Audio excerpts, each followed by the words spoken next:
তাফসীর পেশ করবেন আজকের এই তাফসীর কোরআন মাহফিলের তৃতীয় মেহমান হযরত মাওলানা নূর মোহাম্মদ সিরাজি, MA তাফসীর first class, BA honours, MA first class first, Rajshahi বিশ্ববিদ্যালয়, প্রিন্সিপাল তানজিমুল মিল্লাত ইসলামিয়া মাদ্রাসা ঢাকা, ইসলামী আলোচক Baishakhi TV, R TV channel 24। সম্মানিত উপস্থিতি, আমি আজকে আমার শ্রদ্ধেয় বড় ভাইকে তাফসীর পেশ করার জন্য তাফসীর কোরআন মাহফিল কমিটির পক্ষ থেকে সবিনয় অনুরোধ জানাচ্ছি।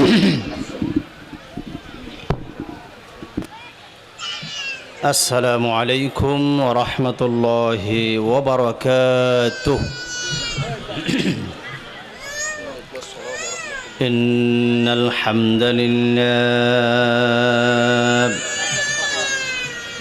الحمد لله نحمده ونستعينه ونستغفره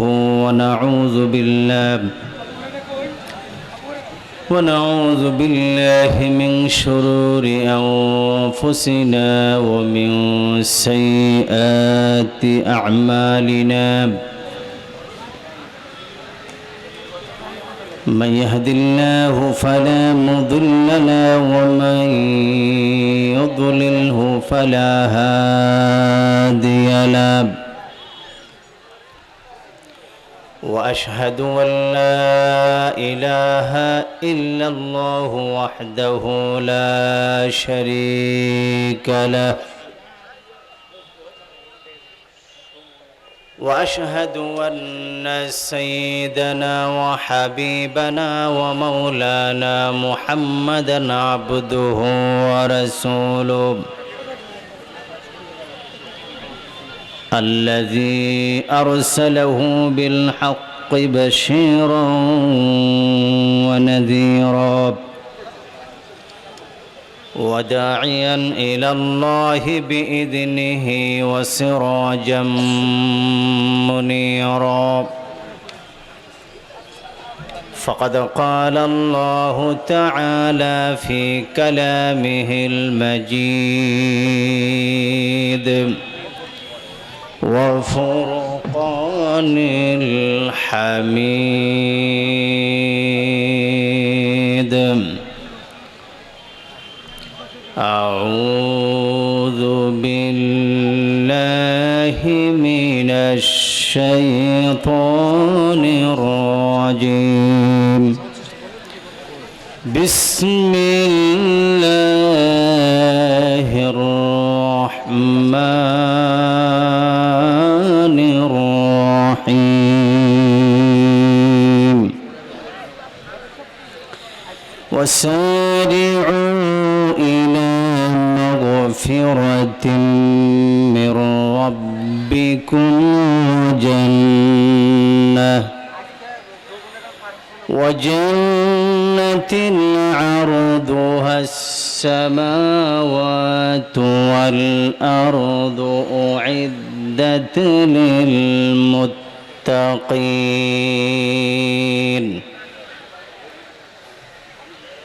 الذين ينفقون في السراء والضراء والكاظمين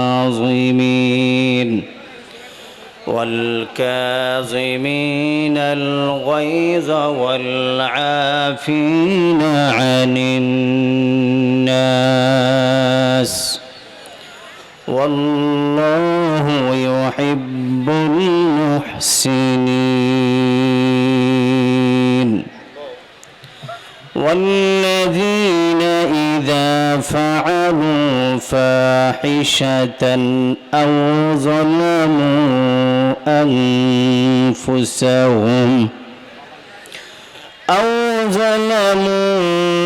أنفسهم ذكروا الله فاستغفروا لذنوبهم ومن يغفر الذنوب إلا الله ولم يصروا على ما فعلوا وهم يعلمون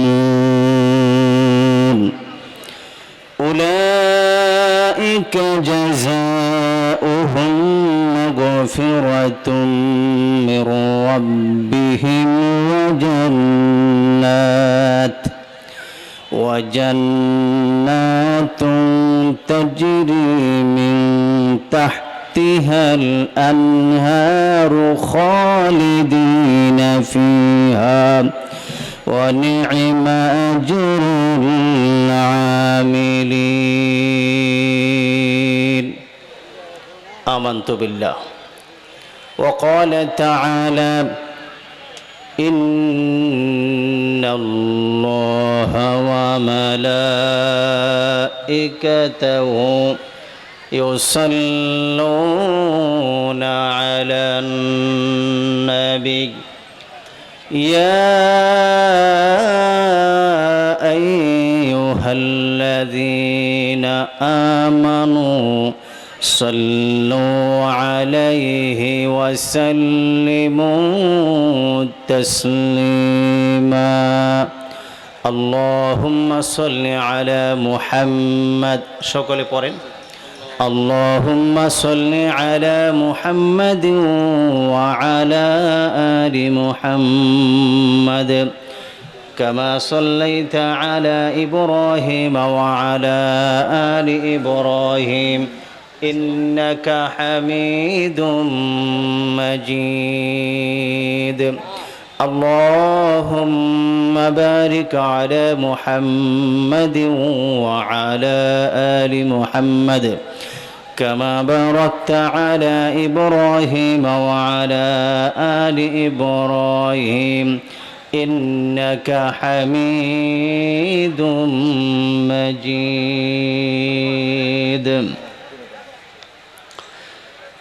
মধুপুর, মোহনপুর, মানসিংহপুর হাফিজিয়া ও এতিমখানা মাদ্রাসা কর্তৃক আয়োজিত 17তম ঐতিহাসিক তাফসিরুল কোরআন মাহফিলের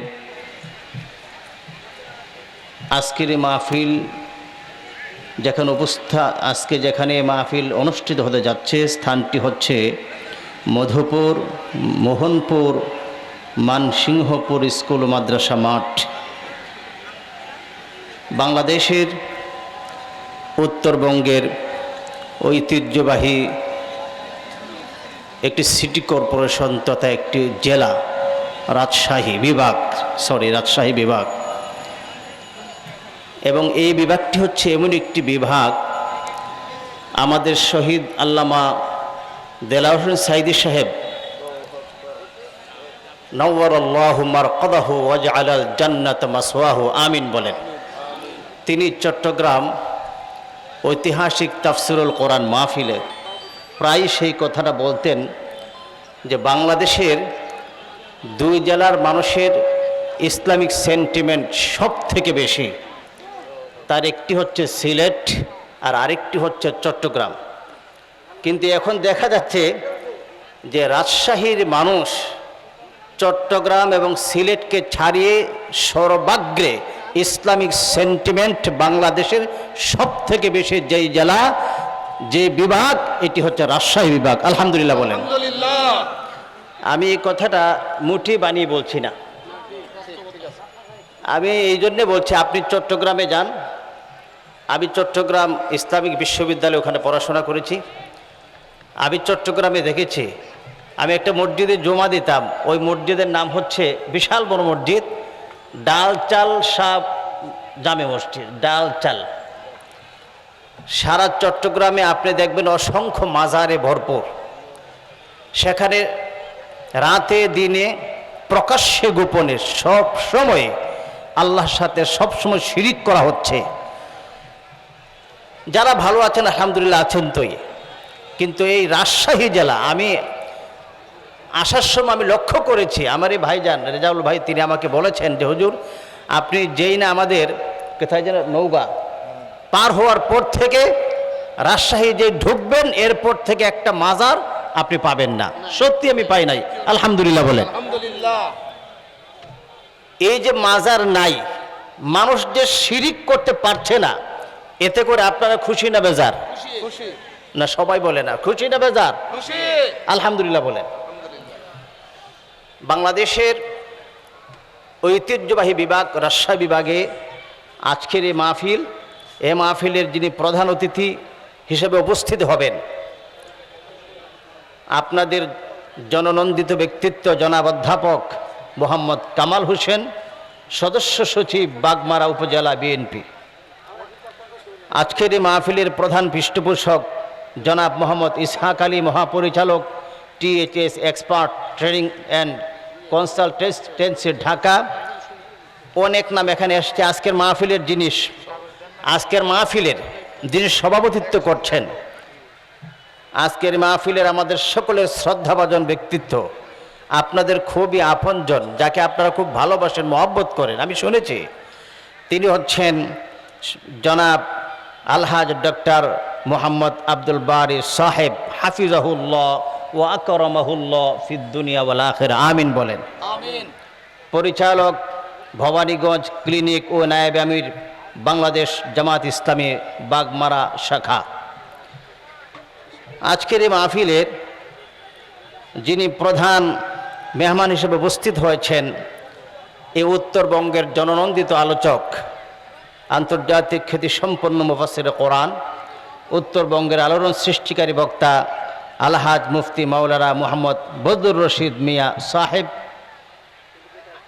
হাফিজাহুল্লাহ, MM triple title first class, Kahalu Bogura.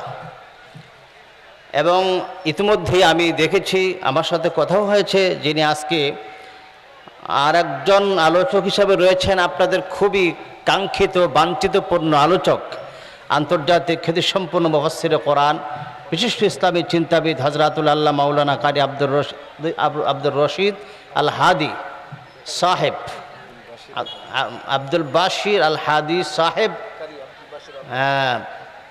Chapainawabganj সহ অসংখ্য উলামায়ে কেরাম এই মাহফিলে উপস্থিত আছেন। এবং এখানে অনেকের নাম এসছে, বিশেষ অতিথি সহ আমন্ত্রিত অতিথি অনেক এখানে এসছেন, ওলামায়ে কেরাম এসছেন, IMA মাসাজিদ এসছেন। আমি যদি সকলের নাম এখানে পড়তে যাই অনেক সময়ের দরকার হবে, সবগুলা না পড়ে আমরা একটু তাদের জন্য দোয়া করে দিই, চলবে কিনা বলেন?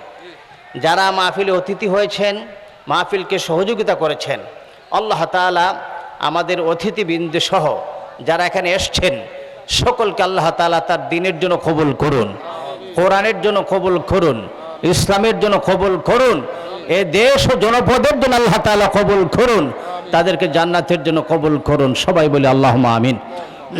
প্রিয় সুধী, আজকের এই মাহফিলে আমি লক্ষ্য করেছি, আমার কাছে খবর এসছে, আমাকে বলেছেন ভাইজান যে আজকের এই মাহফিলে আমাদের পুরুষের সংখ্যা যতটা হবে তার চেয়ে আমাদের সম্মানিতা মা এবং বোনেরা অনেক বেশি তাদের উপস্থিতি হবে, হচ্ছেও তা আমি লক্ষ্য করেছি।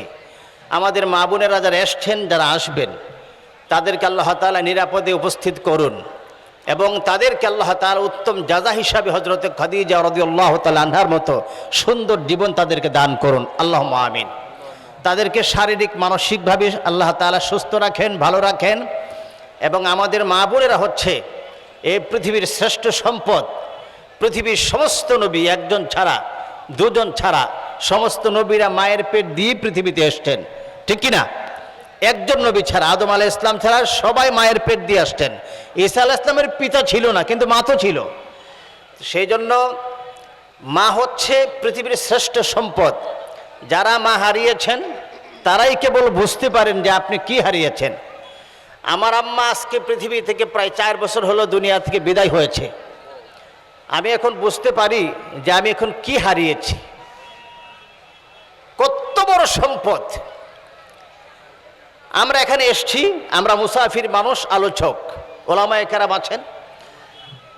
আমরা যদি দোয়া করি আমাদের দোয়াটা কবুল হতেও পারে, নাও হতে পারে। কিন্তু বিশ্বনবী জনাব মুহাম্মদ রাসূলুল্লাহ সাল্লাল্লাহু আলাইহি ওয়াসাল্লাম বলেছেন, মা বাপ যদি সন্তানের জন্য দোয়া করে রব্বুল আলামিন সঙ্গে সঙ্গে মঞ্জুর করে নেন। মা বাবার দোয়া কবুল। আপনি লক্ষ্যবস্তুর কাছে তীর নিক্ষেপ করলে পরে সেটা পৌঁছতে দেরি হতে পারে, কিন্তু মা যদি তার সন্তানের জন্য দোয়া করে অথবা বদদোয়া করে, বাপ যদি তার সন্তানের জন্য দোয়া করে বা বদদোয়া করে, সাথে সাথে ওই তীর পৌঁছালে আল্লাহ মঞ্জুর করে নেন। অতএব সে মা জাতির সম্মানের জাতি, বাপ জাতির সম্মানের জাতি। আল্লাহ তাআলা আমাদের মা বোনদেরকে জান্নাতি মহিলা হিসাবে কবুল আর মঞ্জুর করেন। আমরা সবাই বলি আল্লাহুম্মা আমিন। এই সুন্দর মাহফিলের আয়োজন আপনারা করেছেন, বিশাল প্যান্ডেল, বিশাল আয়োজন।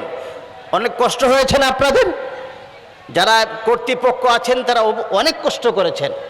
আমি এসে যেখানে অবস্থান করছিলাম, আমাদের এই মাদ্রাসার সম্মানিত প্রধান শিক্ষক, ওনার সাথে কথা বলছিলাম। তিনি আমাকে বলেছেন যে হুজুর, সেই 1 তারিখ থেকে আমরা রাত দিন সমানে কাজ করে যাচ্ছি। অনেক পরিশ্রম করে আয়োজন করেছেন, বিশাল বড় আয়োজন। আল্লাহ তাআলা যেন আয়োজনটাকে কবুল আর মঞ্জুর করেন। সবাই বলি আল্লাহুম্মা আমিন। তো এই যে এখন আমরা আজকে কথা বলতে পারছি, বিগত 15টা বছর বা 16 বছর, এই আমাদের 5ই আগস্টের আগে এইভাবে আয়োজন করে প্রকাশ্যে আমরা কথা বলতে পেরেছি? ওই সময়ে ওই তদানীন্তন সময়ের স্বৈর শাসক, তাদের পক্ষ থেকে গান বাজনা, পূজা পার্বণ সব কিছুর অনুমতি ছিল এবং রাষ্ট্রীয় পৃষ্ঠপোষকতায় তারা সেটিকে পরিচালনা করেছে। কিন্তু ওয়াজ মাহফিল যখন হয় সেখানে শর্ত জড়িয়ে দিয়েছে। কি শর্ত? আমি একটা মাহফিল করি, আমার এলাকায় অনেক বড় মাহফিল আয়োজন সম্পন্ন হলো, বলা হলো মাহফিল আপনি করতে পারবেন না যেই পর্যন্ত আপনি উপজেলা থেকে পারমিশন না আনবেন। ইউনু সাহেব তিনি যতক্ষণ পর্যন্ত পারমিশন না দিচ্ছেন ততক্ষণ আপনি মাহফিল করতে পারবেন না। দেখো, এত বড় আয়োজন, মাহফিল তো করাই লাগবে। আমি গেলাম সেখানে, যাওয়ার পরে আমাকে বলা হলো যে আপনি মাহফিল করবেন, ভালো কথা, তবে এই যে বক্তা, আমি 2-1 বক্তা উল্লেখযোগ্য দেশের বলছে তারা সেখানে আলোচনা করতে পারবে না। 1 নাম্বার 2 হচ্ছে মাহফিলের সর্বোচ্চ 4টি মাইক আপনি ব্যবহার করতে পারবেন, 4টি মাইক। তারপর মাহফিল 10টার ভেতরে শেষ করতে হবে। আপনি খেয়াল করেছেন মাহফিল কয়টার মধ্যে শেষ করতে হবে? 10টার মধ্যে শেষ করতে হবে। মাইক কয়টা? 4টা। আর এই বক্তা আলোচনা করতে পারবে না এবং কোনো রাজনৈতিক কোনো কথাবার্তা বলা যাবে না। আমি সাতক্ষীর এক মাহফিল করতে গেছিলাম, ওখানে 15টা শর্ত আমাকে দেওয়া হয়েছে। ইউনু সাহেবের পক্ষ থেকে বলা হয়েছে যে মাহফিল এখানে করতে পারবেন না, যদি করেন তাহলে ওই আলোচককে বলে দেবেন এই 15টা শর্ত উনি যদি পূরণ করতে পারে তাইলে উনি স্টেজে উঠতেও পারবে, মাহফিল করতেও পারবে। কিন্তু পূজা পার্বণে, গান বাজনা, থিয়েটারে কোনো বাধা নাই। মনের ইচ্ছা মতো কোরআন এবং হাদিস, আল্লাহ এবং রসুল, ইসলামী শরিয়ার বিরুদ্ধে মনের ইচ্ছা মতো তারা কার্যকলাপ পরিচালনা করেছে। একমাত্র কোরআন শুনতে যা থেকে বাধার সৃষ্টি করেছে, ঠিক কিনা বলে? যারা কোরআন শুনতে মানুষকে বাধার সৃষ্টি করে তাদের সম্পর্কে আল্লাহ রাব্বুল আলামিন কোরআন মাজিদে বলেছেন। আল্লাহ রাব্বুল আলামিন বলেন, وقال الذين كفروا لا تسمعوا لهذا القرآن والغوا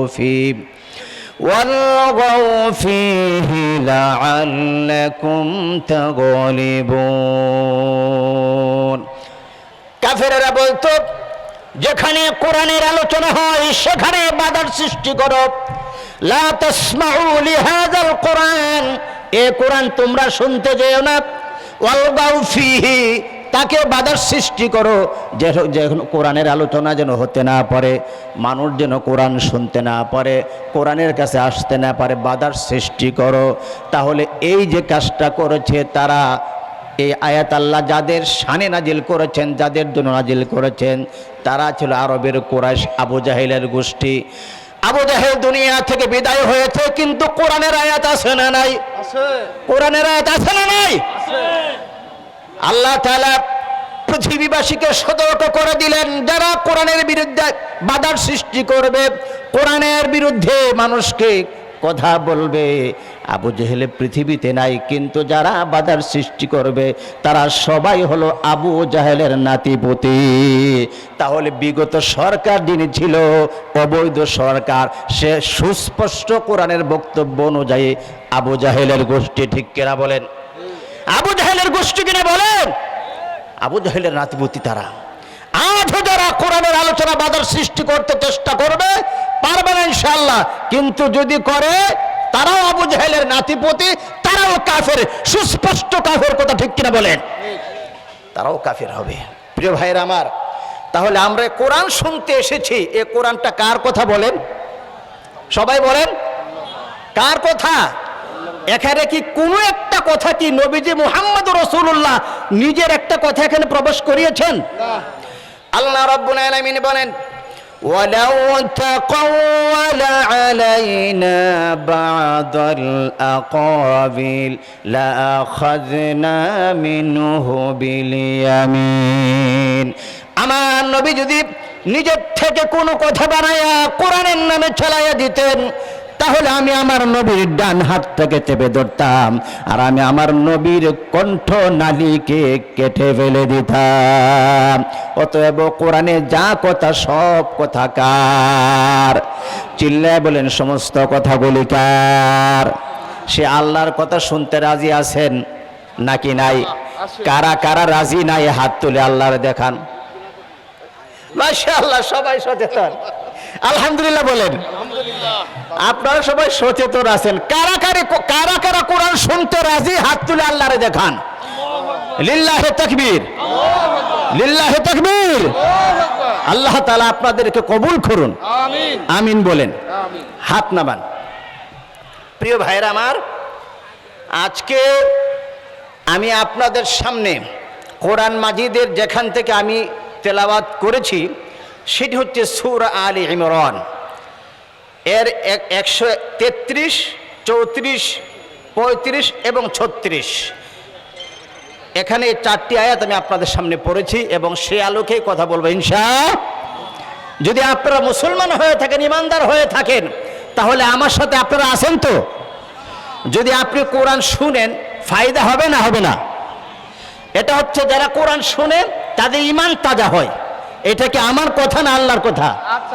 আল্লাহ রাব্বুল আলামিন সূরা আনফালের ভিতরে বলেছেন, ইন্নামাল মুমিনুনাল্লাযীনা ইযা যুকিরাল্লাহু ওয়াজিলাত কুলুবুহুম وَإِذَا تُلِيَتْ عَلَيْهِمْ آيَاتُهُ زَادَتْهُمْ إِيمَانًا وَعَلَى رَبِّهِمْ يَتَوَكَّلُونَ الَّذِينَ يُقِيمُونَ الصَّلَاةَ وَمِمَّا رَزَقْنَاهُمْ يُنْفِقُونَ أُولَئِكَ هُمُ الْمُؤْمِنُونَ حَقًّا لَهُمْ درجات عند ربهم ومغفرة ورزق كريم। আল্লাহ রাব্বুল আলামিন বলেন, নিশ্চয় যারা মুমিন তারা যখন আল্লাহর কথা শুনে অন্তর প্রকম্পিত হয়ে যায়, আর যখন তাদের সামনে কোরআনের তেলাওয়াত উপস্থাপন করা হয় তাদের ঈমান তখন বৃদ্ধি পায়। ওয়াইদা তুলিয়াত আলাইহিম আয়াতুহু যাদাতহুম ঈমানা। আর 3 নম্বরের বৈশিষ্ট্য হলো ওয়ালা রাব্বিহিম ইয়াতাওয়াক্কালুন। তারা সব সময় ভরসা করে একজনের উপর, তিনি কে? চিল্লায় বলেন তিনি কে? আল্লাহ। এরপর আল্লাহ রাব্বুল আলামিন বলেন, যারা নামাজ প্রতিষ্ঠা করে, আমার দেওয়া রিজিক থেকে যারা খরচ করে, এই 5টি বৈশিষ্ট্য যাদের মধ্যে থাকবে, আল্লাহ তাআলা তাদের জন্য 3টা পুরস্কার ঘোষণা করেছেন। কয়টা পুরস্কার? লাহুম মাগফিরা, আল্লাহ তাআলা তাদেরকে মাফ করে দিবেন। লাহুম দারাজাতুন ইনদা রাব্বিহিম, আল্লাহ রাব্বুল আলামিন বলছেন তাদের রবের কাছে তাদের সর্বোচ্চ সম্মান রয়েছে। ওয়া মাগফিরা, আল্লাহ তাদেরকে ক্ষমা করে দিবেন। ওয়া রিজকুন কারীম, আমার আল্লাহ তাদেরকে সম্মানিত রিজিক দেবেন, দুনিয়াতেও দিবেন আখিরাতেও দিবেন। আমরা আল্লাহর রিজিক চাই কি চাই না? আল্লাহর সম্মানিত রিজিক আমরা চাই কি চাই না? যদি চাই তাহলে কোরআন শোনা দরকার আছে না নাই? কোরআন শুনতে গেলে আশপাশে কোনো কথা বলা যাবে না, মন দিয়ে দিল দিয়ে টেনশনের সাথে কোরআন শুনতে হবে। আল্লাহ তাআলা কোরআন মাজিদের আরেক জায়গায় তিনি বলেছেন, ওয়াইদা কুরিয়াল কুরআন ফাসতামিউ লাহু ওয়া আনসিতু লাআল্লাকুম তুরহামুন। ইদা কুরিয়াল কুরআন, আওয়াজটা আমাকে এখানে গিয়ে কথা বলতে হয়। যখন কোরআন তেলাওয়াত কইদা কুরিয়াল কুরআন, যখন কোরআন তেলাওয়াত করা হয়, কোরআনের আলোচনা করা হয়, ফাসতামিউ, তখন তোমরা মন দিয়ে শোনো, ওয়াংসিতু, তখন চুপ থাকো, কিপ সাইলেন্ট। যেখানে আল্লাহর কথা হয় সেখানে দুনিয়ার কোনো কিছু নেতা ফেতা কার কথা কারো কথা চলতে পারে না। আল্লাহর কথা চেয়ে আর কারো কথা দামি কথা হতে পারে? সেজন্য আল্লাহর কথা যখন চলবে, মুমিন মুসলমানেরা কখনই সেখানে তারা অমনোযোগী হতে পারে না, এদিক ওদিক তাকাতে পারে না, এবং আশপাশের সাথে আশেপাশে অন্যর সাথে কথা বলে শয়তানের ধোঁকায় পড়ে সময় নষ্ট করতে পারে না। তাহলে চলুন আজকের আলোচ্য বিষয় থেকে আমরা কথা বলবো ইনশাআল্লাহ। প্রথমে আমি আপনাদের সামনে তেলাওয়াত করে নেই, তারপরে সরল অনুবাদ, তারপর ব্যাখ্যা হবে ইনশাআল্লাহ। আউযু বিল্লাহি মিনাশ শাইতানির রাজীম। বিসমিল্লাহির রাহমানির রাহিম। وسارعوا إلى مغفرة من ربكم وجنة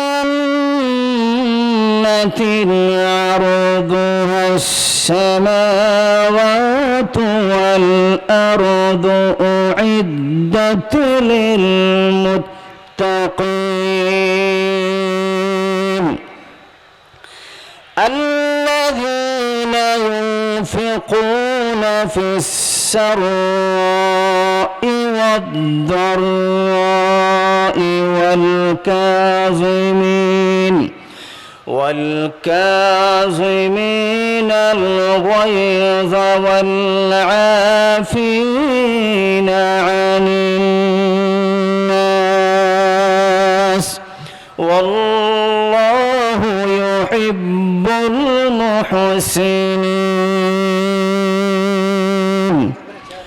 والذين إذا فعلوا فاحشة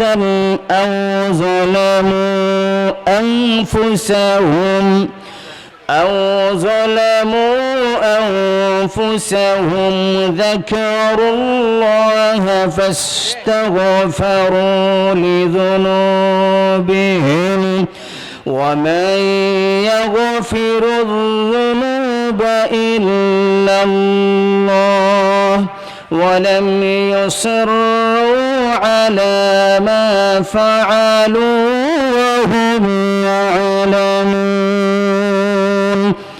أولئك جزاؤهم مغفرة من ربهم وجنات تجري من تحتها الأنهار خالدين فيها ونعم أجر العاملين. آمنت بالله.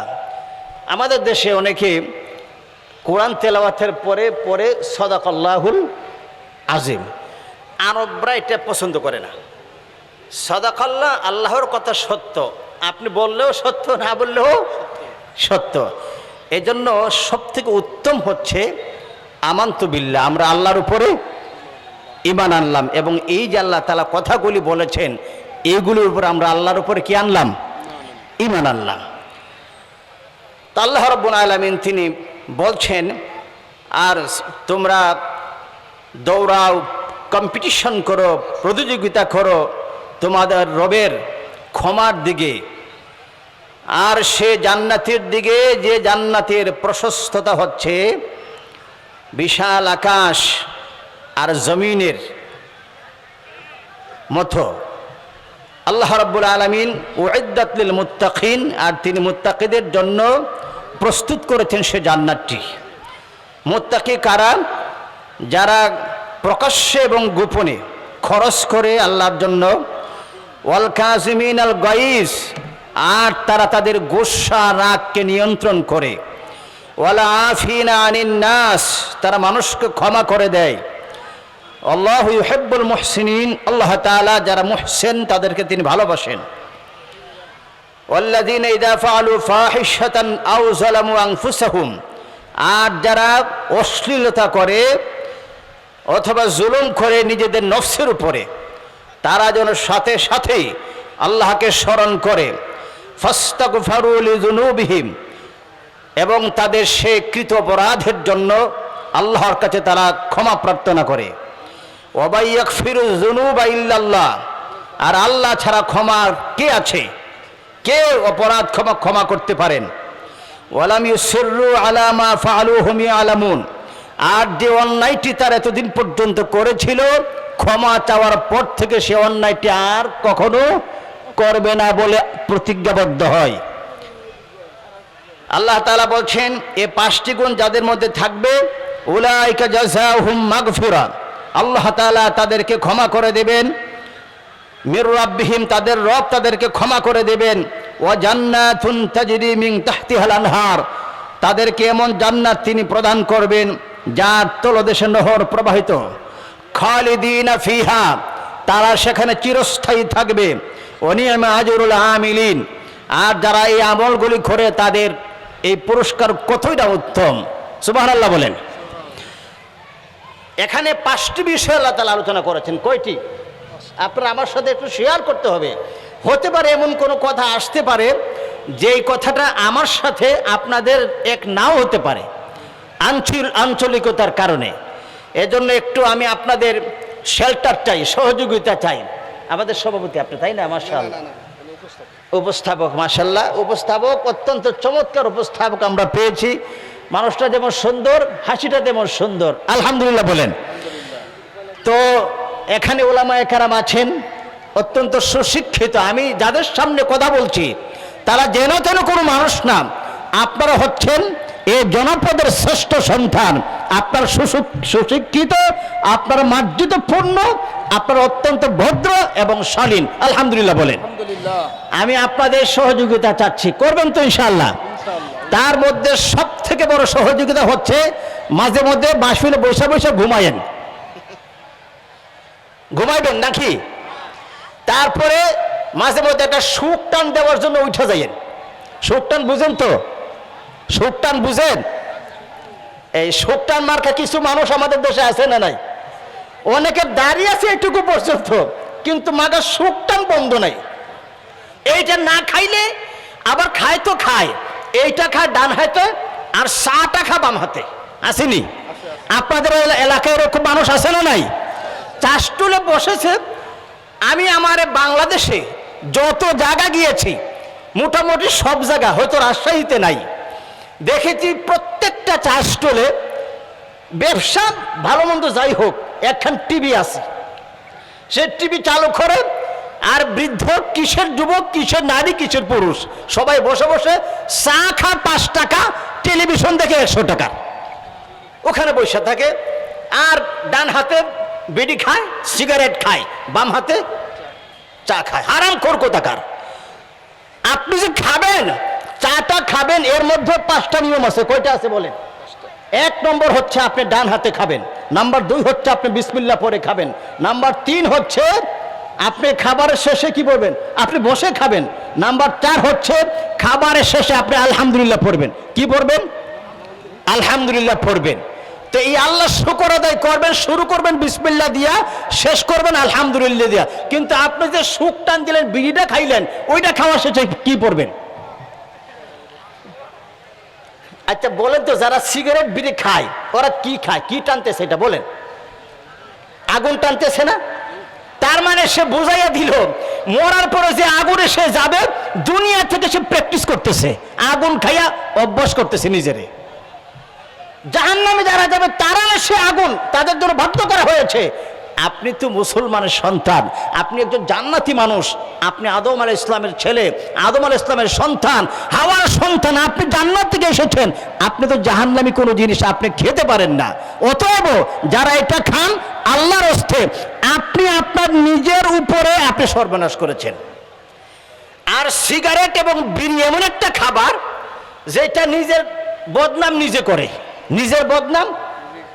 ওই যে প্যাকেটে লেখা আছে না, ধূমপান স্বাস্থ্যের জন্য শুধু ক্ষতিকর না, এখন তো বলে ক্যান্সারের কারণ, কিন্তু জেনে শুনেও আপনি জনমের মতো খাচ্ছেন। কিছু লোক আছে দেখবেন যে অনেক পরিশ্রম করে, এত পরিশ্রম করে মাটি কাটে, ক্ষেত খামারে কাজ করে, অনেক ভালো কথা, কিন্তু ওদেরকে এত কষ্টের ভেতরে আপনি এক গ্লাস শরবত খাওয়াইবেন, একটা আপেল খাওয়াইবেন, একটা কলা খাওয়াইবেন, খুব খুশি একটু হবে, কিন্তু তার থেকে বেশি খুশি হবে যদি একটা বিড়ি বা সিগারেট দিতে পারেন, ঠিক না? এটা পেলে খুব খুশি। তো যাই হোক, এই সুখটানের জন্য এখান থেকে কেউ কি আপনারা বের হবেন? বের হবেন? কে বের হবেন হাত তুলে আল্লাহর দেখান। তুমি বাইরে হবেন না, তুমি কি খাও, বিড়ি খাও? তাহলে আমরা সবাই আসি তো ইনশাআল্লাহ? আল্লাহ কবুল করুক, আমিন বলেন। প্রথমে আসেন, আল্লাহ তাআলা বলছেন তোমরা ক্ষমার দিকে, তোমার রবের ক্ষমার দিকে তোমরা দৌড়াও, কম্পিটিশন করো, আগাও, প্রতিযোগিতা করো। আমরা আল্লাহর ক্ষমা চাই কি চাই না? আল্লাহ যদি আমাদেরকে ক্ষমা না করেন তাহলে আমাদের কোনো উপায় আছে ভাই? এই জন্য আল্লাহর ক্ষমার দিকে যেতে হবে, ভালো কাজের দিকে অগ্রসর হতে হবে। আমি আপনাদেরকে প্রশ্ন করি, আপনারা কি গুনাহ করেন না করেন না? গুনাহ আছে আপনাদের আমলনামায়? আছে? আমার প্রিয় বন্ধুগণ, আপনাদের কত আমলনামা গুনাহ আছে সেটা আমার জানা নাই, কিন্তু আমি আমারটা বলতে পারি। আমার জীবনে আমার বয়স যদি হয় 40 বছর, বালেগ হওয়ার পর থেকে এমন একটা বছর আমার যায় নাই যেই বছরে কোনো গুনাহ করি নাই। এমন একটা মাস অতিক্রান্ত হয় নাই যে মাসে কোনো গুনাহ করি নাই। 30 দিনের একটা দিন এমন নাই যেই দিন গুনাহ করি নাই। 7 দিনে, এক সপ্তাহের একটা দিন নাই যেই সপ্তাহ কোনো গুনাহ আমি করি নাই। এমন একটা দিন হবে না, প্রত্যেক দিনের এমন একটা দিন হবে না, জেনে হোক না জেনে হোক, আমি জানি না, অজান্তেও আমার কিছু গুনাহ হয়ে যেতে পারে, কিন্তু আপনাদের আমলনামা গুনাহ আছে না নাই আমার জানা নাই। বলেন তো গুনাহ আছে না নাই? বিগত এক সপ্তাহের ভিতরে একটা গুনাহও করেন নাই এমন আল্লাহর ওলি এখানে আছে? আছে? বলতে পারবেন যে আমি এক সপ্তাহের ভিতরে একটা মিথ্যা কথা বলি নাই, এক সপ্তাহের ভিতরে সুদ খাই নাই, ঘুষ খাই নাই, অপরকে আমি কষ্ট দেই নাই, মাকে বাপকে কষ্ট দেই নাই, এমন তো গ্যারান্টি কেউ দিতে পারবেন আপনারা? তাহলে বোঝা গেল আমাদের প্রত্যেক দিন গুনাহ আছে। এখন গুনাহ আছে ভালো কথা, আল্লাহ তাআলা বলছেন যে বান্দা তুমি গুনাহ করো, কিন্তু আমার আল্লাহ রাব্বুল আলামিন কোরআন মাজিদের ভিতরে নবীকে শোনায় দিলেন। আল্লাহ রাব্বুল আলামিন নবীকে বলেন, কুল ইয়া ইবাদিয়াল্লাযীনা আসরাফু আলা আনফুসিহিম। আচ্ছা দেন, স্লোগান দেন। লিল্লাহি, খুশি হয়ে থাকলে আবার পড়েন আলহামদুলিল্লাহ। আল্লাহ তাআলা তিনাকে জামাল এবং কামাল বোধ দুইটাই দিচ্ছেন। মানুষটা দেখতে যত সুন্দর, ইনশাআল্লাহ আশা করি ভিতরটা তার চেয়ে বেশি সুন্দর। আমাদের রেজাউল ভাই বলেছেন যে আমাদের সভাপতি সেভাবে একটা মানুষ যা সর্বজন মানে ব্যক্তিত্ব সম্পন্ন শ্রদ্ধাভাজন ব্যক্তি, সবাই তারা সম্মান করে, শ্রদ্ধা করে, খালি খালি এমনি করে না। ওনার আল্লাহ তাআলা এমন কিছু গুণ দিছে, খালি জমায় না খরচও করে। আলহামদুলিল্লাহ বলেন। আলহামদুলিল্লাহ। আল্লাহ তাআলা আমাদের সম্মানিত সভাপতি সাহেবের হায়াতে বারাকা দান করুন, ওনাকে সুস্থ রাখুন, ভালো রাখুন, সবাই বলেন আল্লাহুম্মা আমিন। প্রিয় সুধী, আমি বলতেছিলাম যে আমরা যে গুনাহ করি সেই জন্য ক্ষমা চাওয়া দরকার আছে না নাই? আল্লাহ রাব্বুল আলামিন বলেন কোরআন মাজিদের ভেতরে নবীকে শোনায় দিলেন, কুল ইয়া ইবাদিয়াল্লাযীনা আসরাফু আলা আনফুসিহিম লা তাকনাতু মির রাহমাতিল্লাহ ইন্নাল্লাহা ইয়াগফিরুয যুনুবা জামিআ ইন্নাহু হুয়াল গফুরুর রহিম। আল্লাহু আকবার বলেন।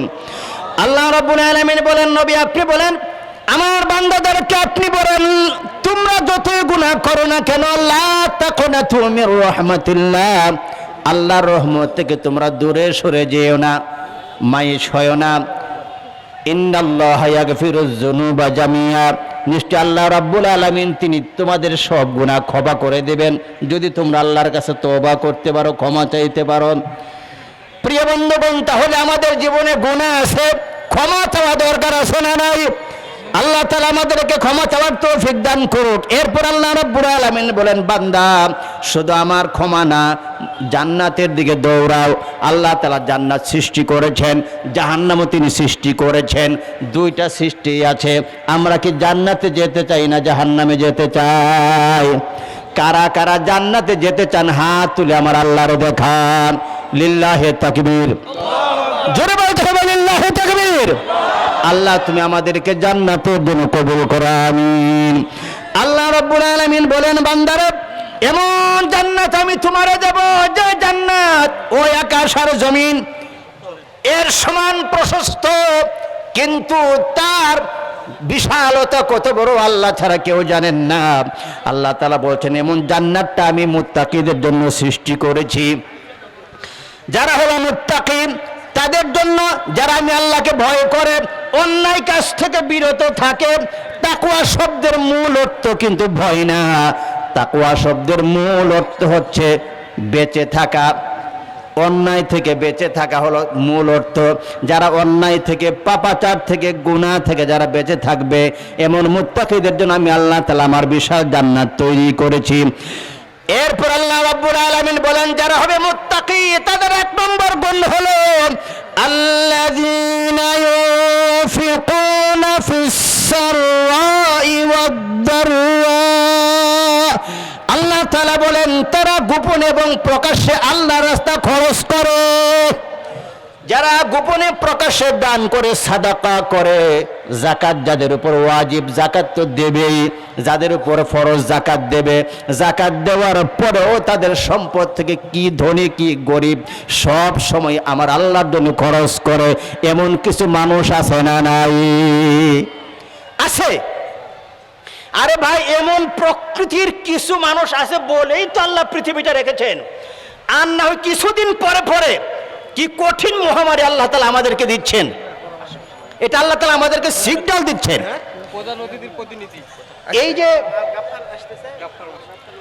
এই যে করোনা গেল, তারপরে আসছে আমাদের ডেঙ্গু জ্বর, সেই থেকে নিয়ে এইবার যেটা চলছে, এইবার চলছে যে জ্বর হবে, তবে ডেঙ্গু না, কিন্তু বিষ পেতে এত বেশি।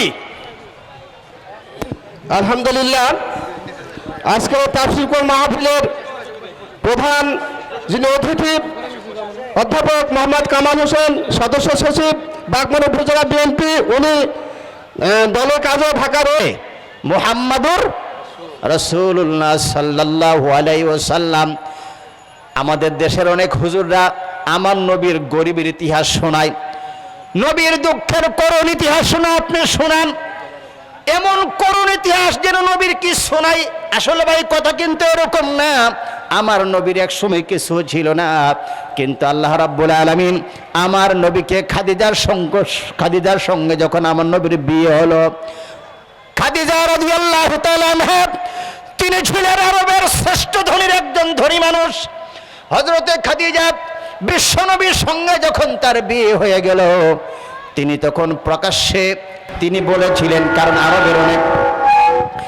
আরবের অনেক মানুষ খাদিজাকে ভর্ৎসনা করেছিল, খাদিজা মুহাম্মদের মতো একটা এতিম মানুষ, একটা গরিব মানুষ, তুমি তারা বিবাহ করলে এটা কি ঠিক হলো নাকি? তুমি একটা বিদুষী মহিলা, ধনী মানুষ। হযরতে খাদিজা এই জাতীয় কথা যারা বলছিল তাদেরকে একসাথে করলেন, একটা সাংবাদিক সম্মেলন করলেন। ওখানে তিনি প্রশ্ন করলেন, আগন্তুকরা আপনারা বলুন তো, আমার স্বামী মুহাম্মদের চরিত্র ভালো না খারাপ? আগন্তুক সবাই তখন বলেছে, খাদিজা না, মুহাম্মদের চরিত্র সব থেকে ভালো চরিত্র। আমরা মুহাম্মদকে কোনোদিন মিথ্যা কথা বলতে শুনি নাই। খাদিজা তখন বলেছে, বলুন তো আমার স্বামী কি দেখতে খারাপ না ভালো? তারা তখন বলেছে, খাদিজা তোমার স্বামী দেখতে যত সুন্দর কিন্তু ভেতরটা তার চেয়ে আরো বেশি সুন্দর। সুবহানাল্লাহ বলেন। আমার নবী জামালও ছিলেন, কামালও ছিলেন। জামাল হলো বাহ্যিক সৌন্দর্য, আর কামাল হলো ভিতরের সৌন্দর্য। আল্লাহ রাব্বুল আলামিন আমার নবীকে বাহ্যিক এত সৌন্দর্য দান করেছেন, পৃথিবীর কোনো শিল্পী ছিল না যে শিল্পী আমার নবীর চেহারা অঙ্কন করতে পারে। এত সুন্দর ছিলেন তিনি। আমার নবী সুন্দর, আমার নবীর চরিত্র সুন্দর। তা আমার নবীর তো শুধু পয়সা নাই, তাহলে তোমরা সাক্ষী থাকো, আজকে থেকে নিয়ে আমি খাদিজার স্থাবর অস্থাবর যত সম্পদ সম্পত্তি রয়েছে আমি তোমাদের সামনে সব আমি আমার স্বামী মুহাম্মদকে মালিক বানায়া দিলাম। বলেন তো খাদিজার সম্পত্তি পাওয়ার পরে আমার নবী এখন ধনী না গরিব? কথা বলে না, ধনী না গরিব? খালি তো গরিবের ইতিহাস সারা জীবন শুনলেন, গরিব গরিব নবী, গরিব নবী। আরে মিয়া, মুহাম্মদ সাল্লাল্লাহু আলাইহি ওয়াসাল্লামের শুধু খাদিজার সম্পত্তি না, কোরআন মাজিদ আল্লাহ তাআলা আমার নবীর জন্য গনিমতের মালের 1/5 অংশ, 5 ভাগের 1 অংশ নবীর জন্য দিয়েছেন। যে কোনো কথা নাই, জিহাদ হয়েছে, গনিমতের মাল আসবে, 5 ভাগের 1 ভাগ কার? মুহাম্মদ সাল্লাল্লাহু আলাইহি ওয়াসাল্লামের। তাহলে এই দিকের 5 ভাগের 1 ভাগ, আর ওই দিকে খাদিজার সম্পত্তি। সাহাবায়ে কেরাম বলতে নবীজিরে ভালোবাসতো না, বাসতো কিনা বলে? নবীজিরে ভালোবেসে বেশে, আর তাদের সম্পত্তি সেটা তো ভিন্ন কথা, নিজের জীবনটাই তো দিয়ে দিল। তো এইভাবে তিনি পেয়েছেন, কিন্তু পাওয়ার পরেও আল্লাহ নবীর পকেটে কিছু ছিল না। একদিকে আসতো, আরেকদিকে দান করে দিত। সুবহানাল্লাহ বলেন। কি নবী! তা আল্লাহ তাআলা বলছেন, যদি জান্নাতে যেতে চাও 1 নম্বর গুণ হতে হবে, তুমি হতে হবে দানবীর। তুমি দান করবা, তোমার আছে বেশি, বেশি দিবে। যখন কমে গেছে, গরিব হয়েছ, দান বন্ধ করবে না, দান করতেই থাকবে। ফায়দা হচ্ছে এই, যারা দানবীর হয় যারা দানবীর হয়, হাদিসের শব্দ হচ্ছে as-সাদাকাতু বুরহানুন। সাদাকা হচ্ছে দলিল স্বরূপ। এই বাড়ির মালিক আপনি, প্রমাণ কি? আপনার কাছে কি আছে? কি আছে বলেন? আপনার কাছে দলিল আছে, দলিলের ভিত্তিতে আপনি এই বাড়ির মালিক। আপনি যখন দান করবেন, সাদাকা করবেন, আর সাদাকাতু বুরহানুন, আপনার জান্নাতের দলিল আপনার কাছে আছে। যদি আপনি শিরিক গুনাহ না করে থাকেন, আল্লাহ রাব্বুল আলামিন আপনি সাদাকা করার কারণে আল্লাহ আপনাকে জান্নাত দিয়ে দিবেন। সুবহানাল্লাহ বলেন। দান করবেন তো ইনশাআল্লাহ। এক, পৃথিবীতে যে উপকারটা হবে সেটি হচ্ছে এই, যারা দান করেন, আপনি এমন অপরাধ করেছেন যে অপরাধের কারণে আল্লাহ তাআলা আপনার উপরে এত গুসা হয়েছেন, আপনি যাবেন রাজশাহী রোডে, আপনি কোনো কারণে যাবেন মোটরসাইকেল চালিয়ে বা গাড়ি নিয়ে বা এমনি গেলেন, উল্টা দিক থেকে একটা গাড়ি এসে, ট্রাক এসে, বাস এসে আপনাকে চাপা দিয়ে দুনিয়া থেকে বিদায় করে দেবে, সলিমুদ্দিন কায়েত হয়ে যাবে। এত রাগ আল্লাহ আপনার উপরে হয়েছে, কিন্তু রাসূল বলেছেন যদি তুমি এর আগে দান করতে পারো, আল্লাহ তাআলার সমস্ত গুসা এবং রাগ সব আল্লাহ তাআলা উঠিয়ে নেন, বান্দার উপরে খুশি হয়ে যান, বিপদ উঠাইয়ে দেন। সুবহানাল্লাহ বলেন। দান সাদাকা এত বড় উপকার। আল্লাহ তাআলা আমাদের সবাইকে দানবীর হিসাবে কবুল আর মঞ্জুর করেন। সবাই বলে আল্লাহুম্মা আমিন। শুধু সভাপতি সাহেব দান করলেই হবে না, উনি তো দিচ্ছেনই, আমরাও দেব ইনশাআল্লাহ বলেন। আর আপনারাও দিচ্ছেন। এই যে আমার সামনে তো মাশাআল্লাহ অনেক টাকা আছে। প্রত্যেক বক্তাই দেখি যে ওয়াজের শেষে শুধু স্লোগান আর স্লোগান দানবীরদের জন্য। আরো দিবেন ইনশাআল্লাহ, আল্লাহ তাআলা কবুল করুক, আমিন। আল্লাহ রাব্বুল আলামিন বলেছেন, যারা জান্নাতি মানুষ 1 নম্বর দানবীর হবে। নাম্বার 2 হলো ওয়াল কাযিমিনাল গায়জ, তারা নিজের রাগ গুসাকে নিয়ন্ত্রণ করবে। আমাদের গুসা আছে না নাই? রাগ আছে না নাই? রাগ আছে। এক লোক নাকি বাড়িতে গেছে, গিয়ে খুব পরিশ্রম করে মাঠ থেকে পরিশ্রম করে বাড়িতে গিয়ে সামনে তার স্ত্রীকে পেল। স্ত্রীকে তখন বলছে, মা তাড়াতাড়ি বাদ দাও।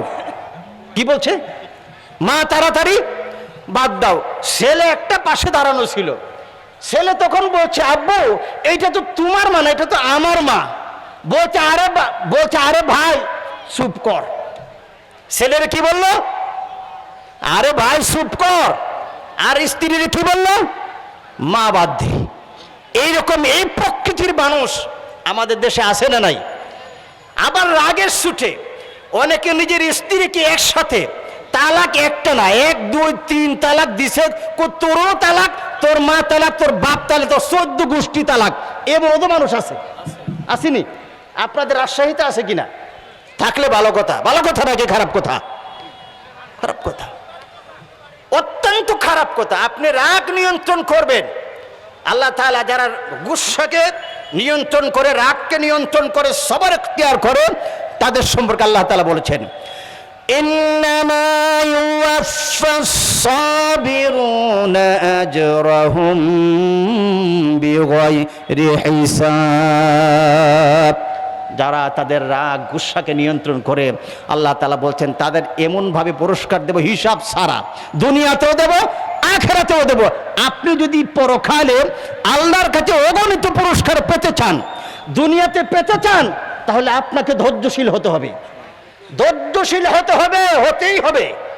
আমার নবী বলেছেন, তোমার রাগ উঠেছে, গুসা উঠেছে, তুমি দাঁড়ানো আছো, প্রথমে পড়বে আউযু বিল্লাহি মিনাশ শাইতানির রাজিম।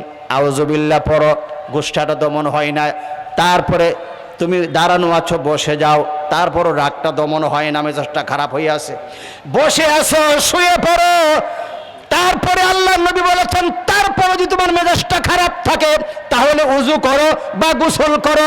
ঠান্ডা পানি দিয়ে উজু গোসল করবে, ঠান্ডা পানির সঙ্গে সঙ্গে আল্লাহ রাব্বুল আলামিন তোমার মেজাজটা ঠান্ডা করে দেবে। সুবহানাল্লাহ! কি সিস্টেম, ফর্মুলা আমাদেরকে শিখিয়েছেন সারোর কায়নাত বিশ্বনবী জনাবে মুহাম্মদুর রাসূলুল্লাহ সাল্লাল্লাহু আলাইহি ওয়াসাল্লাম। অতএব আমাদেরকে ধৈর্য ধরা দরকার আছে না নাই? ধৈর্য ধরবেন তো। স্ত্রীকে বকাবকি করবেন। অনেকে আছে জনমের মতো স্ত্রীর পিঠায়। যারা নিজের স্ত্রীকে মারে তারা হচ্ছে ফেরাউনের বংশধর। কার বংশধর? ফেরাউনের স্ত্রীর নাম কি ছিল বলেন? নাম কি? সবাই বলেন না, নাম কি বলেন? কোরআনে আসিয়া শব্দটা উল্লেখটা ইমরা উল্লেখ আছে, তবে ইতিহাসবিদরা বলেছেন তার স্ত্রীর নাম ছিল আসিয়া। আমার নবীজি আসিয়া শব্দ উল্লেখ করেছেন। তার গুণ কি, বৈশিষ্ট্য কি ছিল আপনি কি খেয়াল করেছেন? যে একটা পৃথিবীর শ্রেষ্ঠ জালিম, ফেরাউনের যে এত জঘন্য জালিম, পৃথিবীতে দ্বিতীয়টা থাকলে আমাদের বিগত স্বৈরাচার যেটা ছিল ওই শেখ হাসিনা ছিল। এর স্যার আর আমি কারো দেখি না। ঠিক কিনা বলেন? এত জুলুম করছে, এত মানুষ খুন করছে, এত টাকা বিদেশে পাচার করেছে, তারপরও বলে আমার দোষটা কি? বলে কিনা? বলে কিনা বলেন? উনি ওনার চোখে কোনো দোষ দেখে না। তো একজন বলতেছে, আমারে বলতেছে, হুজুর উনারে বইলা কোনো লাভ নাই, কারণ হলো ওনার বংশধরটা এরকম। ওনার বংশধর যে আছে ওদের চোখে কোনো দোষ নাই, এরা মানুষ খুন করবে, তারপরে বলে যে আমার দোষ কি? তো ফেরাউনের মতো এত জঘন্য পাপিষ্ট নরাধম, এত বড় জালিম, তার ঘরে ছিল কে? আসিয়া। কে ছিল? কত নির্যাতন, অত্যাচার, জুলুম তিনি সহ্য করেছেন। সূরা তাহরিমের ভিতরে আল্লাহ তাআলা আসিয়া সম্পর্কে কি সুন্দর ব্যাখ্যা আল্লাহ তাআলা দিয়েছেন। আল্লাহ রাব্বুল আলামিন হযরত আসিয়া সম্পর্কে বলেছেন, وضرب الله مثلا للذين آمنوا امرأة فرعون إذ قالت رب ابن لي عندك بيتا في الجنة ونجني من فرعون وعمله ونجني من القوم الظالمين الله أكبر বলেন, আরো জোরে বলেন আল্লাহু আকবার। আল্লাহ রাব্বুল আলামিন বলেন, নবী গো আপনি দৃষ্টান্ত উপস্থাপন করুন সেই ফেরাউনের স্ত্রীর, যে ফেরাউনের স্ত্রী আসিয়া ফেরাউন যখন আসিয়ার উপরে স্টিম রুলার চালিয়েছে, পেরাক মেরে মেরে শাস্তি দিত। আল্লাহর কোরআন বলেছে ও ফিরআউনা যিল আওতাদ, ফেরাউন ছিল পেরেক মার্কে ফেরাউন, পেরেক মেরে মেরে শাস্তি দিত। আসিয়াকে যখন পেরেক মেরে শাস্তি দিচ্ছে, আসিয়া যখন দুনিয়া থেকে বিদায় হয়ে যাবে, সেই মুহূর্তে আল্লাহ রাব্বুল আলামিনের কাছে তিনি দোয়া করেছেন, ইয ক্বালাত রব্বি বিনি লি ইনদাকা বাইতান ফিল জান্নাহ। আল্লাহ তাআলা, ও রব্বুল আলামিন, দয়া করে তুমি আমি আসিয়ার দোয়া মঞ্জুর করো। হে আমার প্রতিপালক, আর তোমার কাছে আমার জন্য একটা জান্নাত বানায়া দিও, তোমার কাছে বানাইও। ইন্দাকা তুমি আল্লাহর কাছে বানাইও, যেখানে তুমি আল্লাহ নাই সে জান্নাত আমার দরকার। কথা বলেন, আবার দরকার। যে জান্নাতে তুমি নাই সে জান্নাত আমার দরকার নাই। আমার বন্ধুগণ, আপনি যেখানে বসবাস করেন, প্রতিবেশীর লোক যদি খারাপ হয়, ঢোল ডাক্কর বাজা, ডেকসেট বাজা, আপনি কি যত সুন্দর বাড়ি আপনার হোক, আপনি আরামে থাকতে পারবেন? আরামে থাকতে পারবেন? আরাম হারাম হয়ে যাবে। এই জন্য প্রতিবেশী ভালো হইলে, আপনার কুড়ে ঘর হইলে আপনি সেখানে সুখে আরামে থাকতে পারবেন। এই জন্য প্রতিবেশীটা অত্যন্ত গুরুত্বপূর্ণ জিনিস। আসিয়া বলেছেন, আল্লাহ আপনি আমার জান্নাত দিবেন, ঠিক আছে, তবে আমার জান্নাতটা যেন আপনার কাছে হয়, আপনার নিকটে হয়। আপনাকে যদি না পাই, আমি আপনার জান্নাত দিয়ে বা কি করবো? এইভাবে তিনি দোয়া করছেন। আর কি করছেন? ওয়ানাজ্জিনি মিন ফিরআউনা ওয়া আমালিহি, আল্লাহ তাআলা দয়া করে আপনি আমাকে মুক্ত করেন ফেরাউন থেকে, তার বদআমল থেকে। ওয়ানাজ্জিনি মিনাল কওমিজ জালিমিন, আর আমাকে আপনি হেফাজত করেন, মুক্ত করেন জালিমদের অত্যাচার থেকে। এইভাবে তিনি যখন দোয়া করতেছিলেন, ইতিহাস মুফাসসিরিনে কেরাম বলছেন, আসিয়া যখন এইভাবে করে আল্লাহর দরবারে তিনি দোয়া করেছিলেন, রব্বুল আলামিন আরশের মালিক সঙ্গে সঙ্গে তিনি ফেরেশতাদেরকে বলেছেন, আকাশের ফেরেশতারা, আমার আসিয়ার জন্য আকাশের সমস্ত দরজাগুলো উন্মুক্ত করে দাও, জান্নাতটা তার চোখের সামনে তুলে ধরো, আসিয়ার সামনে আমার জান্নাতটা তুলে ধরো। আমার আসিয়া যেন তার প্রাণটা বের হওয়ার আগে আগে আমার জান্নাতটা দেখে তার প্রাণটা বেরিয়ে যায়। সুবহানাল্লাহ। কিসের কষ্ট, কিসের কি, যখন জান্নাতটা দেখবে চোখের সামনে, ফাঁসি কি ফাঁসি মনে হবে? ফাঁসিরে ফাঁসি মনে হবে? এই যে আমাদের আপনাদের এই অঞ্চলের শহীদ হযরতুল আল্লাহ মাওলানা মতিউর রহমান নিজামী সাহেব, আপনারা, হ্যাঁ, আমরা ওনার জন্য দোয়া করি, নব্বরাল্লাহু বারাকাতুহু ওয়া জাআলাল জান্নাতা মাসওয়াহু, আমিন বলেন। আল্লাহ তাআলা ওনাকে জান্নাতুল ফেরদৌসের সুউচ্চ মাকাম দান করেন। ভাইয়েরা আমার, আপনি কোন দল করে সেটা আমি জানি না, তবে আমি এইটা দেখেছি, ওনারা যেদিন ফাঁসি দেওয়া হয় সেই দিন শুধুমাত্র জামাত ইসলামের মানুষ ওনার চোখের পানি ফেলে নাই। এদেশের অসংখ্য মানুষ দল করে না, কিন্তু ওনার বিনয়, ওনার ভদ্রতা, ওনার শালীনতা, উনি বক্তব্য রাখতেন, শত্রুপক্ষকে কোনোদিন একটা কটাক্ষ কথা বলতেন না। ওনার মৃত্যুর সময় অসংখ্য মানুষ কেঁদেছে, চোখের পানি ছেড়েছে। এই লোকটারা যখন ফাঁসি দেওয়া হবে, উনি তখন তার ছেলের সাথে পরামর্শ করেছেন, আমি কি ফাঁসির মঞ্চে লুঙ্গি পরে যাব নাকি পায়জামা পাঞ্জাবি পরে যাব? না, সুবহানাল্লাহ বলবেন না? সুবহানাল্লাহ বলেন। আমি কি লুঙ্গি পরে যাব নাকি পায়জামা? চিন্তা করছে, মনে হচ্ছে যেন উনি ওনার শ্বশুর বাড়িতে যাবেন। কি যে সুন্দর দৃশ্য! ফাঁসির কথা শুনলে মানুষের তো আরামের ঘুম হারাম হয়ে যায়। সেখানে তিনি এই পোশাকটা পরে তিনি দৌড় পেয়ে আনন্দে তিনি চলছেন ফাঁসির মঞ্চের দিকে। তিনি সেখানে ফাঁসি বরণ করে নিয়েছেন, তারপর বাতিলের সামনে তিনি আপোষ করেন নাই। কথা ঠিক কিনা বলতে হবে? এইভাবে করে আমাদের প্রত্যেকজন, সবাই কি অবস্থা? মীর কাসেম আলী শহীদ, মীর কাসেম আলী, ওনার ফাঁসির আগে ওনাকে নাকি বলা হয়েছে, উনি নাকি বলছিলেন যে ফাঁসিতে আর কতক্ষণ বাকি আছে? বসে আছে 3 ঘন্টা। যে একটা কাজ করো, আমি আগে 2 ঘন্টা ঘুমাই, তারপর আমার সজাগ করে দিও, এরপরে নামাজ টামাজ পড়বো, ফাঁসিতে যাব। উনি ফাঁসির মঞ্চে যাবেন, উনি নাকি ঘুমাইবেন। এই কথাটা তিনি কেন বলেন? তারা বিশ্বাস করেছেন সামনে সে ফাঁসির মঞ্চ, ফাঁসির মঞ্চ না, এটা হচ্ছে জান্নাতের সিঁড়ি। একদিকে আমাকে ফাঁসি দেওয়া হবে, আর একদিকে আল্লাহর জান্নাতে আমি চলে যাবো। সুবহানাল্লাহ বলেন। আসিয়ায় কি অবস্থা? তিনি যখন এইভাবে দোয়া করতেছিলেন, আল্লাহ রাব্বুল আলামিন তার জন্য আকাশের সমস্ত দরজাগুলো উন্মুক্ত করেছেন, আর জান্নাত দেখে দেখে তারা প্রাণটা বেরিয়ে গেল। সুবহানাল্লাহ। প্রিয় ভাইরা আমার, এখান থেকে আমাদের মা বোনেরা শিক্ষা নিতে পারেন। অনেক মা বোনেরা বলেন যে নামাজ তো পড়তে চাই, তবে স্বামীটা নামাজ পড়তে দেয় না, স্বামীর অত্যাচার জুলুম আমি আর পারি না। আপনার স্বামী যতই জুলুম করুক, ফেরাউনের মতো জালিম না, কথা ঠিক কিনা বলেন? ফেরাউন যত বড় জালিম ছিল পৃথিবীতে, এত বড় জালিম আপনার স্বামী না। আপনাকে খেয়াল করতে হবে, আমাকে শিক্ষা নিতে হবে আসিয়া থেকে। আর আপনি আপনার স্বামীর জন্য তাহাজ্জুদের নামাজ পড়ে পড়ে তাকে শুনিয়ে শুনিয়ে আল্লাহর কাছে দোয়া করেন, আল্লাহ তুমি আমার স্বামীর হেদায়েত দাও, আমার স্বামীর হায়াতে বারাকা দাও, আমার স্বামীর ভালো রাখো, সুস্থ রাখো। এইভাবে যখন সে একদিন দোয়া শুনবে, শোনার পরে তার হৃদয় নাড়া দিবে, যাহারে আমার স্ত্রী তাহাজ্জুদ পড়ে আমার জন্য এইভাবে দোয়া করে, আমি কেন তার উপর জুলুম করব, অত্যাচার করব? হেদায়েতের মালিক কে? হেদায়েতের মালিক কে? একদিন তার হৃদয়টা গলে যাবে। আপনার স্বামীর মন মানসিকতা পরিবর্তন হয়ে অবশ্যই ইনশাআল্লাহ সে পথে আসতে পারে। আল্লাহ তাআলা মা বোনদেরকে ধৈর্য ধারণ করার তৌফিক দান করুক, আমিন বলেন। এখানে মা বোনদেরকে একটা কথা আমি বলতেই হবে, সেটি হচ্ছে এই, নবীজি বলেছেন সন্তানের জন্য সব থেকে দোয়া মঞ্জুর হয়, সব থেকে বড় পীর যিনি, তিনি হচ্ছেন মা আর বাবা। মারা যে কাজটা করেন, মেজাজটা খারাপ হইলে নিজের সন্তানকে এমন অভিশাপ বদদুয়া দেন যে তুই বেটা ঠেটা পড়ে মারা যা, গাড়ির তলে পড়ে মারা যা, পানি তো ডুবে মারা যা। আপনি যে আপনার সন্তানের জন্য এইভাবে আপনি বদদুয়াটা দিলেন, মনে রাখবেন আপনার বদদুয়া কিন্তু কবুল হয়ে গেছে। আপনার ছেলে আজ হোক কাল হোক, তার মৃত্যু কিন্তু সেইভাবেই হবে। হতে পারে সে আকস্মিক মৃত্যুবরণ করবে, গাড়ির চাপায় মরে গেছে, হতে পারে। আপনি তখন আফসোস করবেন, তখন আফসোসের টায়ের পয়সার কোনো মূল্য থাকবে না।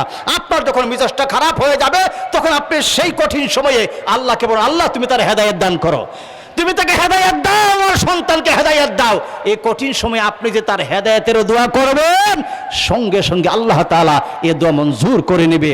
এই জন্য মা বোনদেরকে অনুরোধ করব, সন্তানকে কখনো যত বাধ্যই হোক আপনি আপনার সন্তানকে বদদোয়া দিতে যায়েন না। তার জন্য আপনি আল্লাহর কাছে দোয়া করেন, আল্লাহ তাআলা আমাদের মা বোনদেরকে ধৈর্য ধারণের তৌফিক দান করুক। সবাই বলেন আল্লাহুম্মা আমিন। প্রিয় ভাইয়েরা আমার, তাহলে আল্লাহ তাআলা বলছেন যারা জান্নাতে যাবে তাদের 2 নম্বরের গুণ হচ্ছে ওয়াল কাযিমিনাল গায়জ, তারা তাদের নিজেদের রাগ গুসাকে দমন করবে, নিয়ন্ত্রণ করবে।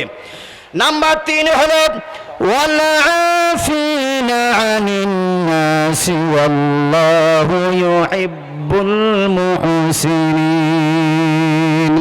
3 নম্বর গুণ হলো আল্লাহ তাআলা বলছেন যারা জান্নাতে যাবে, মুত্তাকি যারা হবে, তাদের গুণ হলো তারা মানুষকে ক্ষমা করে দেবে। আপনার যত বড় শত্রু হোক, যত বড় অন্যায় করুক, আপনি তারা মাফ করে দেন। প্রিয় নবী বিশ্ব নবী মুহাম্মদ রাসূলুল্লাহ সাল্লাল্লাহু আলাইহি ওয়াসাল্লাম মসজিদে নববীতে তিনি বক্তব্য করছেন, হঠাৎ করে একটা লোক মসজিদের ভেতরে প্রবেশ করেছেন। আমার নবী সাহাবীদেরকে তখন বলেছেন, সাহাবীরা শোনো, একটা লোক এখন মসজিদে ঢুকবে, এই লোকটা আল্লাহর জান্নাতি। সাহাবায়ে কেরাম সেই দিকে তাকিয়ে আছে, লোকটা ঢুকেছে জান্নাতি, আল্লাহ রাসূল ঘোষণা দিলেন। এরপর আল্লাহ নবী আর একদিন বলেছেন, এখন একটা লোক মসজিদের ভেতরে ঢুকবে, লোকটা আল্লাহর জান্নাতি। এই লোকটা এবার ঢুকেছেন, আল্লাহ নবী 3 দিন পর্যন্ত তার ব্যাপারে বলেছেন লোকটা আল্লাহর জান্নাতি। এই কথা বলার পরে আল্লাহ নবীর একজন সাহাবী ছিল হযরত আব্দুল্লাহ ইবনে আমর ইবনুল আস রাদিয়াল্লাহু তাআলা আনহু। তিনি চিন্তা করলেন যে নবীজি তাকে জান্নাতি ঘোষণা দিলেন, পৃথিবীর যেন তেন কোনো মানুষ যদি বলতেন এক কথা ছিল, কিন্তু বলেছেন তো বিশ্বনবী মুহাম্মদুর রাসূলুল্লাহ সাল্লাল্লাহু আলাইহি ওয়াসাল্লাম জান্নাতি বলেছেন, তার এমন কি আমল সেটা আমাকে দেখাই লাগবে। তিনি তখন তাকে বললেন যে ভাই, আমার একটু সমস্যা হচ্ছে, আমি আপনার মেহমান হতে চাই, যদি আপনি কবুল করেন। তখন তিনি বলছেন ঠিক আছে, মেহমানদারি তো ভালো কথা, আপনি মেহমান হন। তিনি মেহমানদারি গ্রহণ করলেন, তিনিও নিলেন। বাড়িতে নিয়ে যাওয়ার পরে আসলে তো মেহমানদারি না, আসল উদ্দেশ্য কি তার আমলটা দেখা, কি আমল করে যে নবীজি তার জান্নাতি ঘোষণা দিলেন। তিনি বাড়িতে গেলেন, বাড়িতে যাওয়ার পরে তারপরে তিনি রাতের বেলা তিনি লক্ষ্য করেছেন যে না, উনি যেইভাবে নামাজ পড়ে ওই লোকটা সেইভাবে নামাজ পড়ে, উনি তাহাজ্জুদ পড়ে সেও তাহাজ্জুদ পড়ে, উনার চেয়ে বেশি কোনো রাকাতও তাহাজ্জুদ পড়ে না। 2 দিন 3 দিন পার হয়ে যাওয়ার পরে তখন তিনি বলেছেন ভাই, আমি আসলে আপনার সাথে একটা কৌশল অবলম্বন করেছি, সত্যি আমার কোনো সমস্যা ছিল না। আল্লাহ নবী আপনাকে জান্নাতি ঘোষণা দিয়েছেন, আমি আপনার আমলটাকে পরীক্ষা করার জন্য এখানে মেহমানের আমি কৌশল অবলম্বন করেছিলাম। কিন্তু আমি লক্ষ্য করে দেখলাম যে এমন কোন আমল তো আপনারা পাইনি যে আমলের কারণে আপনি আমার চেয়ে বেশি আমল করেছেন, আপনি জান্নাতি হতে পারেন। ভাই সত্যি করে বলেন যে আপনার আমল আসলে স্পেশাল কোন আমল আপনারা আছে কিনা? তখন সেই সাহাবী বলেছে, ভাইয়ার আমার, ও আমার ভাই শোনো, আমার এক্সট্রা তেমন কোনো আমল নাই, আমার একটা আমল আছে স্পেশাল। সেটি হচ্ছে এই, আমি যখন রাত্রেবেলা ঘুমাতে যাই, ঘুমাতে যাওয়ার আগে আমি আমার সাথে যাদের ঝগড়া বিবাদ হয়েছে, যাদের লেনদেন হয়েছে, যা হয়েছে, ঘুমাবার আগে আমি সবাইকে মাফ করে দেই। এই আমলটা আমি করি। সাহাবী তখন বলেছে, হ্যাঁ বুঝতে পেরেছি, আল্লাহর নবী বোধহয় সেই কারণে আপনাকে জান্নাতি ঘোষণা দিয়েছেন। আমার বন্ধুগণ, আমাদের স্বভাব হলো রাত্রিবেলা ঘুমাতে যাই মানুষকে ক্ষমা করি না, সন্তানকে ডেকে ওসিয়াত করি, অমুক বাড়ির অমুক লোক আমাকে কষ্ট দিয়েছে, দাদা তার নাতিকে ওসিয়ত করে, নানা তার নাতিকে ওসিয়ত করে, আমি মরে গেলেও তার প্রতিশোধ গ্রহণ করবে, তার থেকে প্রতিশোধ নেবে। এইভাবে আমাদের স্বভাব, আমরা মানুষকে এইভাবে করে ওসিয়ত করে যায়। আর সাহাবীদের ওসিয়ত হলো তারা রাত্রেবেলা ঘুমাতে যাওয়ার আগে মানুষকে তারা ক্ষমা করে দিত। এই গুণটা ভালো না খারাপ আপনারা বলেন? গুণটা ভালো না খারাপ? এই জন্য আপনি যদি রাত্রেবেলা ঘুমোতে যাওয়ার আগে আপনার শত্রুকে আপনি ক্ষমা করে দিতে পারেন, তাহলে ঘুমটাও ভালো হবে, আর ওই জান্নাতি সাহাবীর বৈশিষ্ট্য আপনার মধ্যে চলে আসবে। সেই জন্য আমরা মানুষকে ক্ষমা করব না প্রতিশোধ নেব? সবাই বলেন, ক্ষমা করব না প্রতিশোধ নেব? ক্ষমা করব। আল্লাহ রাব্বুল আলামিন বলেছেন, যারা জান্নাতি হবে তাদের 3 নম্বরের বৈশিষ্ট্য হচ্ছে তারা মানুষকে ক্ষমা করে দেবে। আর আল্লাহ তাআলা তিনি যারা মুহসিন তাদেরকে তিনি খুব ভালোবাসেন। এখানে মুহসিন বলতে, মুহসিনটা আসলে কি?